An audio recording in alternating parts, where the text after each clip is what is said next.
Hello friends, ഞാൻ ഫിദ. എല്ലാവർക്കും ഫിദൂസുകളുടെ YouTube ചാനലിലേക്ക് സ്വാഗതം.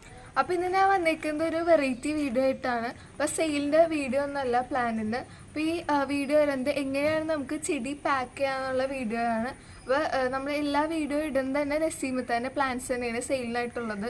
അപ്പോൾ ആയിട്ടാണ് പാക്കൊക്കെ ചെയ്ത് എല്ലാവർക്കും അയക്കുന്നത്. അപ്പോൾ കുറേ ഒരു കമൻ്റൊക്കെ ഇടാറുണ്ട്, നല്ല ഹെൽത്തി പ്ലാൻസ് ആയിരുന്നു, അതുപോലെ തന്നെ ഇപ്പോൾ വാങ്ങിച്ച പോലെയാണ് ചെടി ഇരുന്നത്, നല്ല പാക്കിംഗ് ആയിരുന്നൊക്കെ കുറേ ഒരു കമൻ്റ് ഇടാറുണ്ട്. അപ്പോൾ അതുകൊണ്ട് തന്നെ ഇന്ന് വന്നേക്കുന്നത് എങ്ങനെയാണ് ചെടി പാക്ക് ചെയ്ത് ഷിപ്പ് ചെയ്യാന്നുള്ള വീഡിയോ ആയിട്ടാണ് ഞാൻ ഇന്ന് വന്നേക്കുന്നത്. അപ്പോൾ നസീമത്ത് തന്നെയാണ് നമുക്ക് വീഡിയോ എടുത്ത് അയച്ചു തന്നേക്കുന്നത്. അപ്പോൾ നമുക്ക് എങ്ങനെയാണെന്നൊന്ന് കണ്ടു നോക്കാം. അയക്കാനായിട്ടുള്ള ചെടികളൊക്കെ ഇതേപോലെ ചെറിയ പോട്ടിലാക്കിയിട്ട് കിറ്റിൽ ഇങ്ങനെ റബ്ബർ ബാൻഡ് വെച്ച് കെട്ടി വെച്ചേക്കാണ് ചെയ്തേക്കുന്നത്. അപ്പോൾ ചില പോട്ടിലൊക്കെ ഒന്നിലധികം 2 പ്ലാന്റ്സൊക്കെ വെച്ചിട്ടുണ്ട്. അപ്പോൾ ഇതിങ്ങനെ ചെയ്ത് വെച്ചേക്കുന്നത് കിറ്റി വെച്ചിട്ട് പ്ലാന്റ്സ് ഒക്കെ സീൽ ചെയ്യാൻ ആഗ്രഹമുണ്ട്. പക്ഷേ എങ്ങനെയെന്ന് കറക്റ്റായിട്ട് അറിയാത്തവർക്ക് പറ്റിയൊരു വീഡിയോ കൂടിയാണിത്. എങ്ങനെയാണ് ചെടികൾ പാക്ക് ചെയ്ത് നമുക്ക് ലൈവായിട്ട് അയക്കാമെന്നുള്ള കംപ്ലീറ്റ് ഡീറ്റെയിൽഡ് വീഡിയോ കൂടിയാണ് ഇത് വരുന്നത്. അതേപോലെ തന്നെ ഇന്നത്തെ വീഡിയോയിൽ നമ്മൾ ഗീവ് വിന്നേഴ്സിനെയും സെലക്ട് ചെയ്യുന്നുണ്ട്. അപ്പോൾ നമ്മൾ നേരത്തെ ഇങ്ങനെ കിറ്റിലാക്കിയ എല്ലാ പ്ലാന്റ്സും തന്നെ ഇതേപോലെ ന്യൂസ് പേപ്പറിൽ ഇങ്ങനെ ഫുള്ളായിട്ട് കവർ ചെയ്തെടുക്കുന്നുണ്ട്. ഇതേപോലെ വീഡിയോയിൽ കാണുന്ന പോലെ ചെയ്താൽ മതി. അത് കഴിഞ്ഞിട്ട് ഇങ്ങനെ മേൽഭാഗം ഇങ്ങനെ ഇതേപോലെ ആക്കി കൊടുക്കുന്നുണ്ട്. അത് കഴിഞ്ഞിട്ട് അതിൻ്റെ മേളിൽ കൂടെ റബ്ബർ ബാൻഡ് ഇടേണ്ട ചെയ്യുന്നത്.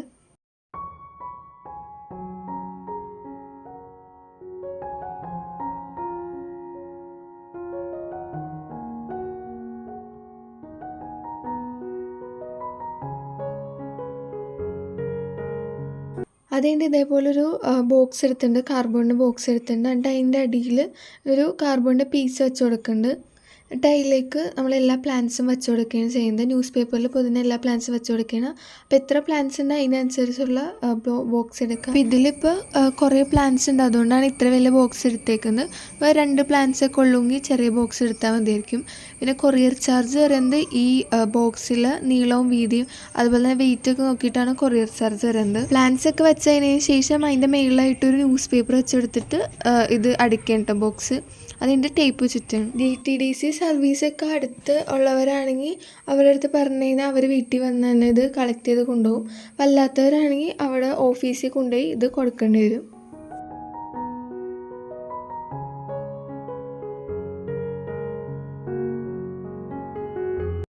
അപ്പോൾ ഇത് ഇപ്പോൾ ഇവിടെ ഏകദേശം ഫുള്ളായിട്ട് തന്നെ ടേപ്പൊക്കെ കൊണ്ട് ചുറ്റിയുണ്ട്. അപ്പോൾ ഇങ്ങനെയായിട്ട് പാക്ക് ചെയ്യുന്നത് ഈ കാണിക്കുന്നത് അതിൻ്റെ കുറച്ച് പ്ലാന്റ്സ് ഒക്കെ ഉള്ളത് പാക്ക് ചെയ്തേക്കുന്നതാണ്. അപ്പോൾ നമുക്ക് അടുത്തതായിട്ട് ഗീവ് അവേ വിന്നേഴ്സിനെ സെലക്ട് ചെയ്യാം. അപ്പോൾ നമുക്ക് 26 പേരാണ് കേട്ടോ അയച്ചു തരുന്നത് സ്ക്രീൻഷോട്ട്. അപ്പോൾ അതിൻ്റെ ഒരെണ്ണം എടുത്തിട്ടുണ്ട്. അപ്പോൾ ഇതാണ് ഫസ്റ്റ് ഇട്ടേക്കുന്നത്, നെഫീസ. അപ്പോൾ വാട്സാപ്പിൽ അവിടെ ഉണ്ടായിരുന്ന പേരാണ് ഇട്ടേക്കുന്നത്, നെഫീസ എന്നാണ് കേട്ടോ പേര്. നമ്മൾ വിന്നേഴ്സിനെ വിളിച്ച് അറിയിക്കുന്നതായിരിക്കും. അപ്പോൾ അടുത്തത് ഉമ്മച്ചാണ് എടുക്കുന്നത്, ആരാന്ന് നോക്കാം. പിന്നെ ഗീവ് അവേയിൽ അധികം പേരൊന്നും പാർട്ടിസിപ്പേറ്റ് ചെയ്തിട്ടുണ്ടായിരുന്നില്ല, 25 പേരായിരുന്നു കേട്ടോ ഉണ്ടായിരുന്നത്.